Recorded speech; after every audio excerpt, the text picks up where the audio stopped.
Bom dia, boa tarde, boa noite. Eu me chamo Alice. Sejam bem-vindos a mais um Puxão de Conversa. Neste programa recebemos a visita ilustre da Flávia. Com o tema TDAH. Curte, comente e compartilhe. O Puxão Conversa acredita que podemos avançar no combate ao preconceito e à desinformação sobre TDAH, transtorno do déficit de atenção e hiperatividade. Junte-se a nós nessa missão. Eu sou a Lavínia, membro do Terço das Crianças Jovens, e hoje estou aqui com meus colegas, Maria Clara, Alex e Matheus. Estamos recebendo a visita ilustre da Flávia. Flávia, por favor, se apresente para nós. Então, eu sou Flávia, sou professora, trabalhei muitos anos na PAI de Boa Esperança e atualmente estou como analista na Secretaria de Educação de Boa Esperança, na área de educação especial. Então, eu lido todos os dias com diversas situações dentro das escolas, com jovens, com crianças que têm vários transtornos, não só o TDAH, tá? Primeiramente, queria agradecer muito a vocês pelo convite, estou muito honrada em estar aqui, viu? Então vamos começar. Você poderia começar explicando a gente o que é TDAH? Então, o TDAH, como o próprio nome já diz, transtorno do déficit de atenção e hiperatividade. Então, para a gente entender um pouquinho do TDAH, o TDAH é como se essa parte aqui do cérebro, tá, da criança, ela nasce com uma disfunção. Ela trabalha diferente do cérebro de uma criança que não tem TDAH, tá? E isso gera, hiperatividade, desatenção, dificuldade, no foco. Então, o TDAH, o próprio nome já fala, é um transtorno, tá? Então, a criança já nasce com esse transtorno, tá? E isso pode gerar várias consequências aí no decorrer da vida. Não só na infância, essas características permanecem até a vida adulta, podem permanecer até a vida adulta, tá?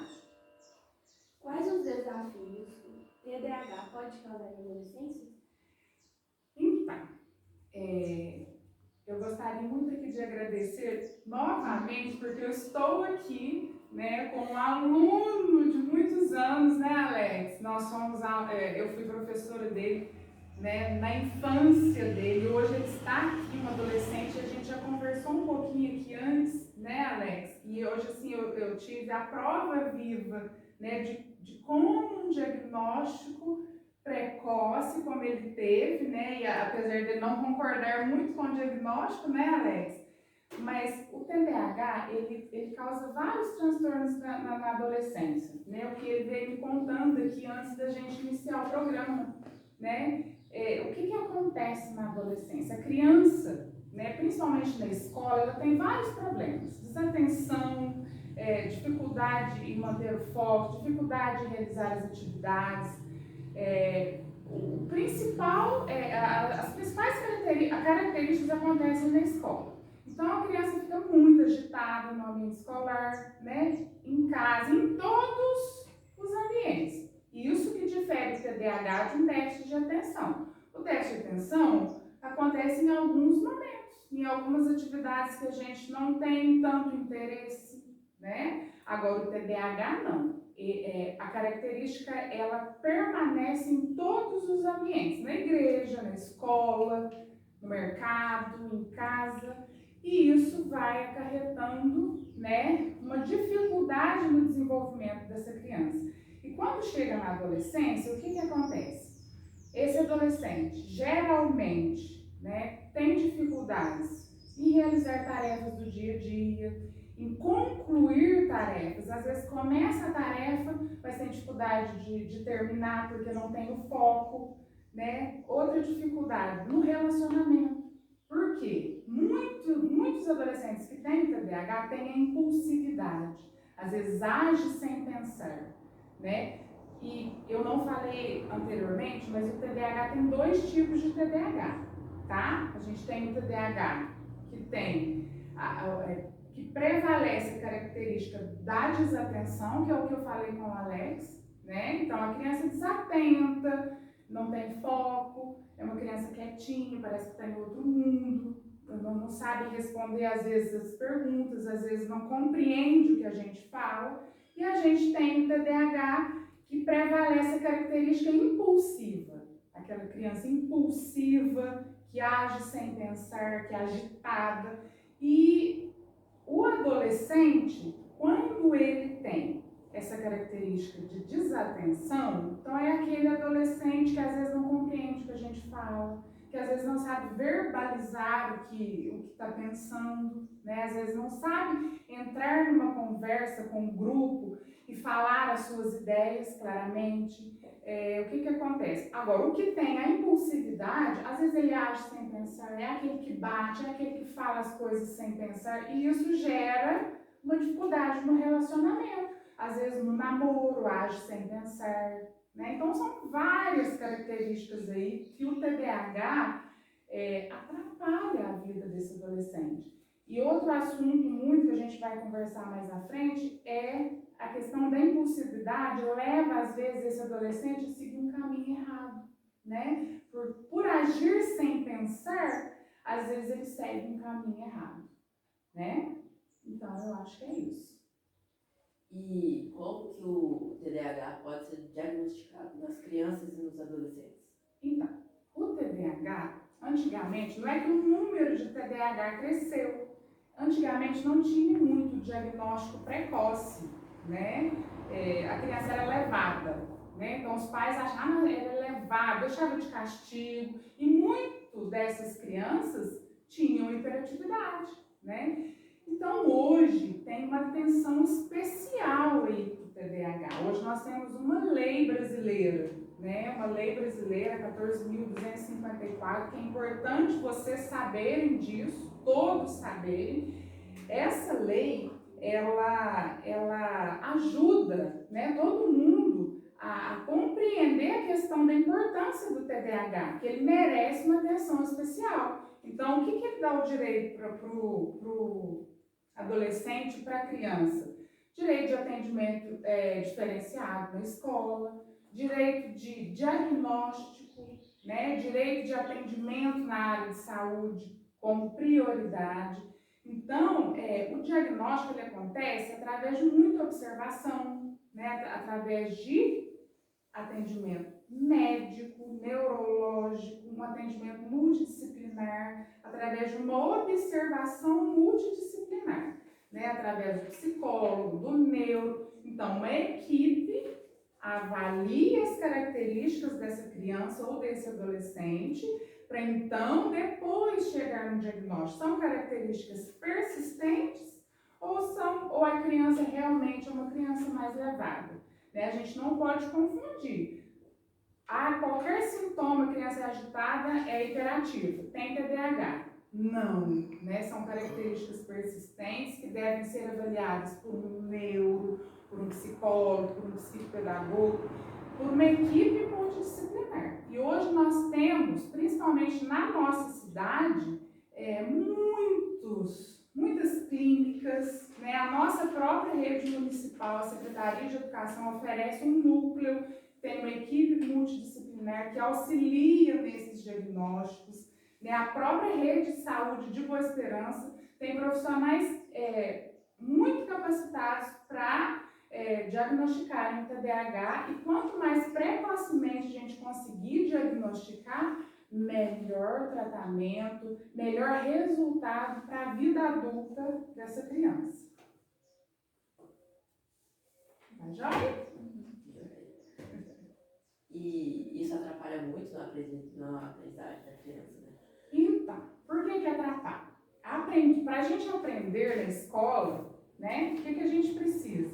Primeira coisa, atenção e concentração. A gente precisa estar focado no que o professor está explicando, no que ele está demonstrando, né? E a criança, quando ela tem TDAH, a própria agitação psicomotora dela faz com que ela não preste atenção no conteúdo. Então, o que isso gera? Uma dificuldade na aprendizagem. Não que essa criança tenha uma dificuldade em aprender. Ela não aprende porque ela não foca, porque ela não tem atenção na escola. Por isso é importante o diagnóstico, porque aí nós vamos tratar esses sintomas, né, da atenção, da concentração. Às vezes, o que a gente vê, né, nos estudos é que a criança, o adulto ou o adolescente que tem TDAH tem até um QI elevado. Então, essa inteligente, ela tem um quociente de inteligência alto, mas a parte que é do comportamento, ela tem uma dificuldade, né, na inibição, na autorregulação, e aí atrapalha a aprendizagem na escola, né? Qual é o tratamento mais indicado? Então, hoje nós temos aí, igual eu falei, são vários caminhos para o tratamento, mas o principal, né, é um acompanhamento neurológico, né, onde vai ter aí a avaliação de quais áreas, né, essa pessoa precisa de ajuda. É só na atenção? É só na concentração? É só na autorregulação? É só no comportamento? Então, primeira coisa, um acompanhamento neurológico. E aí, esse neuro vai aí determinar, juntamente com a família, juntamente com uma equipe multidisciplinar, qual o tratamento correto. Você vai precisar de um psicopedagogo, no caso de dificuldade de aprendizagem, você vai precisar de um psicólogo para trabalhar essa questão da autorregulação, né, dessa dificuldade em lidar com as regras, né, e limites. Então, assim, o psicólogo tem um papel muito importante, né? Igual eu estava conversando com a Alex, tem questões emocionais, né, Alex, envolvidas com o TDAH, porque geralmente o TDAH não vem sozinho, ele vem associado a outros transtornos de conduta, transtornos de comportamento. Então, por isso a importância de um bom psicólogo. Então, neuropsicólogo, psicopedagogo, né? Então, assim, tem várias possibilidades de tratamento. E uma coisa importante que deve ser falada é a questão da medicação. Tem casos que precisa sim tomar uma medicação. Alguns pais são resistentes, né? Eles acham, meu filho vai tomar a medicação agora, enquanto criança, e depois vai ficar viciado, né? Depois vai querer usar drogas na adolescência ou na idade adulta. Não é bem assim. Essa questão tem que ser muito bem avaliada, tá? Então, o médico, juntamente com a família, vai avaliar essa questão do uso da medicação. A gente que acompanha muita criança na escola, a gente vê a importância da medicação. A medicação faz muita diferença para o desempenho escolar da criança, né? A medicação, ela atua especificamente no comportamento, na atenção, na concentração. A criança que tem TDAH na escola, quando ela toma a medicação, ela consegue focar no conteúdo, ela consegue se acalmar para receber a informação que o professor está passando. Então, a medicação, quando ela é avaliada, né, juntamente com o médico, a família, quando necessário, eu acho primordial a questão do tratamento medicamentoso, tá? Então, é um conjunto. O tratamento, principalmente para o adolescente, não só para a criança, o tratamento, porque às vezes o que acontece? Muitos pais fazem o tratamento enquanto criança, né? Aí depois essa criança passa para a adolescência, abandona o tratamento. Acho que não precisa mais, é o que eu estava falando com a Alex. Precisa sim.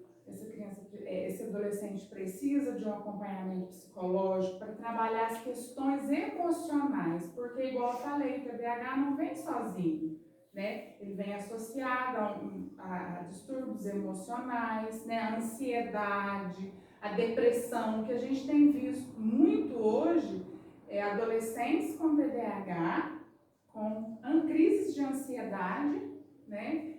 Crises de depressão, porque não conseguem interagir normalmente na sociedade. Então, isso gera uma ansiedade e provavelmente uma depressão, né? Então, por isso, assim, eu gosto muito de falar isso com os pais. Eu estou dentro da escola, né? Eu convivo muito com isso. Eu chamo muitos pais para conversar da importância do tratamento, né? É uma criança que tem uma vida pela frente.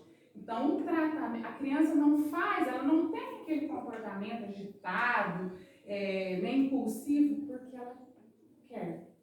Ela não consegue ser diferente. Então, precisa de tratamento, de um direcionamento, para que quando ela ela chegue na adolescência, ela consiga interagir com o grupo, ela consiga desenvolver as atividades, né, próprias para a idade, né, com o grupo que ela pertence, né? Então, é muito importante o tratamento. Você acha que pessoas com TDAH precisam querer se ajudar e ter humildade para reconhecer seus limites e seus potenciais e não se rotular? Então, a primeira coisa que eu acho importante, por isso é importante o diagnóstico precoce. Porque essa criança, ela cresce tendo a noção que o cérebro dela trabalha diferente. Ela não tem aquele comportamento porque ela quer. O cérebro dela trabalha dessa forma. Então, a criança tem que entender, né, que ela precisa de intervenções diferentes de uma criança que não tem TDAH. Então, quando ela chegar na adolescência, o que vai acontecer? Ela vai aprender a conviver com seus pais muito melhor, tendo a consciência que ela tem um problema. Porque o que acontece? Com muitas crianças, elas sofrem bullying na escola por elas ser diferente. Não é isso, Alex? Sofrem bullying, não são compreendidas. E o que acontece? Chega na adolescência, é o que eu falei antes, ela tem uma dificuldade de entrosar no grupo, né? Então, a pessoa, ela tem que amadurecer e entender que ela tem aquela limitação, que ela precisa de ajuda. Então, é importante esse autoconhecimento, ela saber das suas limitações e correr atrás de ajuda. Sim, pedir ajuda quando necessário, estou passando por isso. Né, igual a gente estava conversando, né, Alex? Tem coisas que passam pela nossa cabeça que a gente precisa externar isso com outras pessoas. A gente precisa conversar com uma pessoa mais velha, né, com os nossos pais, com a nossa família, com o nosso professor. Né? Eu preciso colocar isso para fora. Olha, está acontecendo isso comigo. O que é isso? É normal? Então, as pessoas mais experientes podem nos auxiliar. Então, a pessoa que tem o TDAH, por isso é importante o diagnóstico, ela precisa saber das suas limitações e assim correr atrás até dos seus direitos. Porque, igual eu falei, a pessoa que tem o TDAH, que tem o autismo, que tem a deficiência, ela tem direitos perante a lei, né? Direito de tratamento, direito de atendimento diferenciado na escola, igual eu estava falando com o Alex. Se você tem um diagnóstico fechado de TDAH, no vestibular, você tem direitos de mais tempo na prova. Na escola, você tem direito de mais tempo para fazer a prova. Você tem direito de um leitor para te ajudar. Então, assim, é muito importante a pessoa se aceitar. Não, eu tenho essa limitação,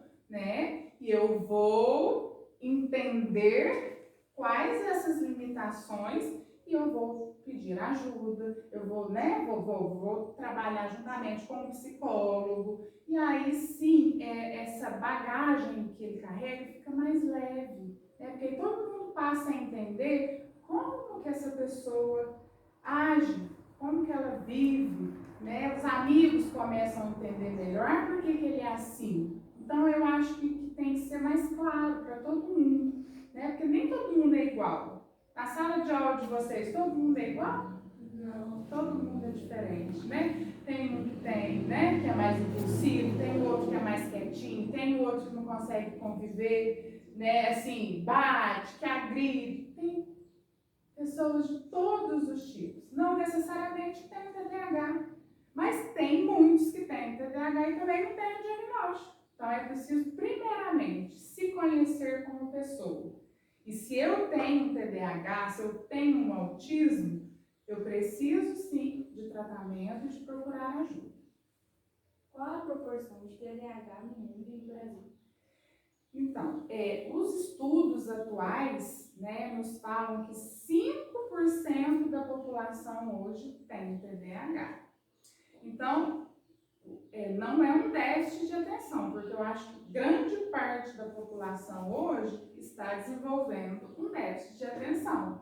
Pelo uso abusivo de celular, pela vida corrida, pela rotina tumultuada, né? Então, o déficit de atenção, igual eu falei no início, é diferente do TDAH, né? Então, 5% é pouco? Vocês acham pouco ou muito? 5%, de 5 a 8% da população. É muito, né? Então, 5% da população do mundo tem TDAH, né? Quer dizer, com diagnóstico fechado, né? Agora, quantos diagnósticos aí, né, não são conhecidos, não são desenvolvidos, porque o diagnóstico ele é construído. Ah, eu não vou numa primeira consulta, essa criança tem TDAH, né? Ela precisa passar por uma observação na escola, na igreja, em casa, para se chegar ao diagnóstico. Então, assim, eu acho que é um número significativo, ele vem aumentando gradativamente esse número, né? E são vários fatores aí, que se a gente for falar aqui, nós vamos ficar até amanhã falando do que pode, né, gerar aí situações que podem, né, que a criança pode nascer com TDAH. Então, assim, 5%. Acredita-se que os estudos mostram que o TDAH, ele é mais, ele prevalece mais em meninas, em meninos, né? Então, os meninos nascem mais com transtorno. Mas hoje, né, os estudos estão nos mostrando que é a mesma proporção de menino com menino, só que os sintomas eles vêm de forma diferenciada.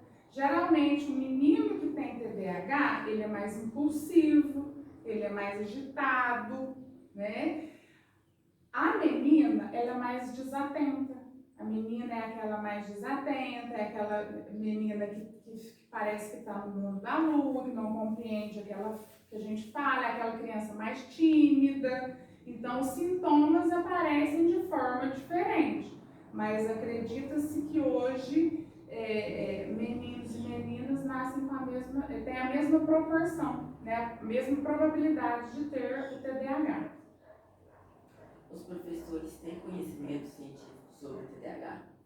Então, eu falo muito que a gente tem evoluído muito pela necessidade que a gente está enfrentando na sala de aula, né? Nós, professores, não adianta falar para vocês que a gente não estuda, não tem como. A gente estuda o tempo todo. Por quê? A sala de aula ela é heterogênea. Cada aluno aprende de um jeito, cada aluno tem uma forma de lidar, de se comportar na sala de aula. Então, eu acho assim, o professor está se aperfeiçoando, ele tem processo de evolução, né? Hoje, as políticas públicas estão voltadas para a capacitação de professores, né? Não só para lidar com TDAH, mas para lidar com o autismo também, que está muito presente nas escolas, né? Com a lei da inclusão. Então, assim, eu acho que o professor está cada vez mais buscando esse aperfeiçoamento, né? Eu falo que é difícil porque a gente estuda na faculdade, mas a realidade da sala de aula é totalmente diferente do que a gente estuda na teoria. Então, a gente se depara com aquela situação na sala de aula e aí a gente tem que buscar o conhecimento. Né? Então, eu falo que hoje o professor ele tem que estar sempre buscando novos conhecimentos, né? E hoje a gente trabalha, assim, são muitos métodos, né? Igual eu falei, as próprias políticas públicas hoje, elas estão garantindo isso, né, para os professores, estudo, capacitação. Então, eu acho que a educação está no rumo certo, né? TDAH tem relação com predisposição genética? Então, é um dos fatores, né? Então, a gente tem 2 fatores, né, que tem aí uma predisposição para desenvolver o TDAH. Uma é o fator genético, que igual eu falei, como é uma anormalidade na parte frontal do cérebro, acredita-se, porque não tem estudo que comprova que é genético. Por exemplo, o pai tem TDAH, o filho tem o mesmo gene do pai e tem TDAH. Tá? Pode ser que ele venha e não tenha TDAH. Mas, a maioria dos casos, um familiar de primeiro grau tem TDAH. né? Então, o fator sim pode ser genético, né? E também nós temos fatores ambientais. Os fatores ambientais aí é o que está mais nos preocupando, que é a questão da gestação da criança, né? Da mãe fazer o uso de álcool, de cigarro na gestação, se a mãe tem uma gestação mais tumultuada, né? Então são vários fatores ambientais, enquanto na gestação da criança, que aí podem levar, né, essa criança a ter um TDAH. Tá? Então são fatores ambientais e fatores genéticos. Alex, você pode falar um pouco para a gente sua experiência sendo professor? Sim. Então, vamos lá, Alex? Igual eu falei, gente, o Alex foi meu aluno, né? O Alex sempre foi um menino quietinho, ele não tem a impulsividade, né, Alex? A hiperatividade, a agitação, só tem a dificuldade na atenção e no foco, né, Alex? Conta um pouquinho para o pessoal da sua experiência enquanto adolescente hoje, né? Adulto já. Ele era para mim isso desde cedo. Desde que era pequeno. Eu fugia de pessoas que me pressionavam. Eu não. Às vezes ficava de fora da turma, porque eu não conseguia verbalizar o que eu pensava, o que eu sentia, porque eu não saía.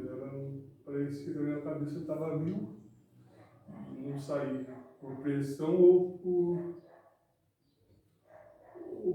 pelas pessoas que estavam em volta de mim. As pessoas também, eu sempre fui alvo de apelidos na escola, em todo lugar. Eu comecei a criar máscaras para mudar isso. Eu comecei a se tornar agressivo porque eu não conseguia fazer nada além do que só brigar, porque as pessoas continuavam mexendo comigo, eu não falava de uma maneira certa, de uma maneira que eu pensava, saía totalmente diferente, não surgia nenhum tipo de pensamentos que faziam sentido do que estava conversando ali quando eu era pequeno. Eu comecei também a usar algumas saídas. A saída foi cada palavra que eu falava saiu uma palavra. Eu só falava de coisas que me interessavam. Tipo, você fala um negócio comigo, eu não conseguia falar o que você está falando. Tipo, eu não conseguia verbalizar e nem tirar o que eu estava pensando de mim. Aí eu comecei a me sabotar há muito tempo, criando máscaras atrás de máscaras em mim, porque eu comecei a me esconder atrás de mim mesmo. Não mostrar o que eu era, o que eu tinha de interessante, eu escondia porque eu sempre era alvo de apelido e eu preferia mostrar o que dava medo nas pessoas. Eu preferi excluir tudo que eu era, tudo que eu aprendia, até no celular, porque eu aprendia muitas coisas. Eu não era aquela pessoa que buscava vídeos que não faziam sentido com a minha realidade. Eu buscava ciência, biologia, até matemática, até coisas que me agregavam de inteligência, de pessoal meu. Mas tudo que eu aprendi eu não falava, eu não dizia, não verbalizava tudo aquilo porque eu não conseguia falar. Não conseguia. Aí quando eu comecei a crescer, eu comecei a mudar isso. Mas a minha cabeça ainda funciona de uma maneira. Se eu não consigo falar com você, eu vou tentar forçar, mas se eu não conseguir, eu não volto mais. Ou volto, mas eu volto com timidez, eu não volto com certeza no que eu vou falar. Também tem a ansiedade, a minha falsidade por conta do que eu era, do que eu era antes, porque todo mundo começou a achar que eu era aquele que estava ali, e a ansiedade batia toda hora, porque as pessoas vinham falando que eu ia fazer a mesma coisa que eu fazia antes, pensando que eu era antes do que eu era. Eu passava para as pessoas, mas tudo que eu falava não saía. Não fazia sentido na cabeça das pessoas, porque não fazia sentido comigo mesmo, porque eu não era assim. E eu comecei a ansiedade, isso tudo começou a abalar o que eu era. Eu comecei a ficar muito estressado, muito com raiva. Desde pequeno eu sempre fui nervoso, mas quieto.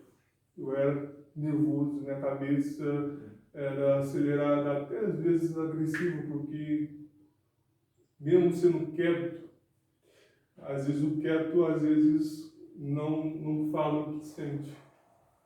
Isso começa, a ansiedade começa a atrapalhar também a cabeça, o coração, e a raiva também ajuda, porque sem a ansiedade, a raiva começa a deturpar todos os meus pensamentos. Tipo, eu começo a pensar coisas erradas, mas não do lado do crime, mas do lado de mim mesmo. Eu começo a falar que eu não sou capaz de fazer as coisas, eu começo a me subestimar, literalmente. Mas fala para nós um pouquinho agora, resumindo, das suas qualidades. Fala um pouquinho para nós, você falou para mim, o que você gosta, o que você consegue fazer com excelência, que é o desenho que você me falou, né? Você gosta, você consegue se extravasar no desenho. Desenho, mas... O que mais? O que você consegue fazer que você acha que sim, eu sou capaz? Sim, eu sou capaz de muitas coisas, mas às vezes eu não consigo passar o que eu penso. Eu sei fazer, mas às vezes não sei passar o que eu penso porque eu não consigo traduzir o que eu sinto. Até, tipo, eu vou pensar em fazer um curso um curso que eu faça, um curso que faça sentido comigo, computação, vamos dizer assim, ou qualquer curso que eu goste, porque eu não paro só em uma coisa só, eu não vivo só com algum tipo de talento só, eu vivo por tudo, eu faço tudo, mas eu não consigo sair e fazer o que eu penso, o que eu Vou voltar só um consigo. pouquinho, Alex, na importância do tratamento. O tratamento, né, médico, o tratamento psicológico, ele é justamente para isso, para te direcionar, para te ajudar a controlar aí essa ansiedade, para você focar nos seus objetivos. Né? Então, para a gente finalizar, que é isso aí, você conseguiu demonstrar aqui para nós, né, tudo que a gente conversou aqui hoje, né, de uma forma tão clara. Ele é isso. Então, só que ele conhece ele mesmo, ele sabe que ele tem essas limitações. Então, Alex, você aqui, né, dando o exemplo para todo mundo, o tratamento é importante você falar das suas limitações, né? Não é isso, gente? Então, eu acho que assim, foi um exemplo maravilhoso para todos nós, né? E você acha que pessoas com TDAH tendem a ser mais impulsivas e propensas a ter problemas de comportamento, os quais podem contribuir para o abuso de drogas e álcool? Sim, eu até comecei a falar antes, né?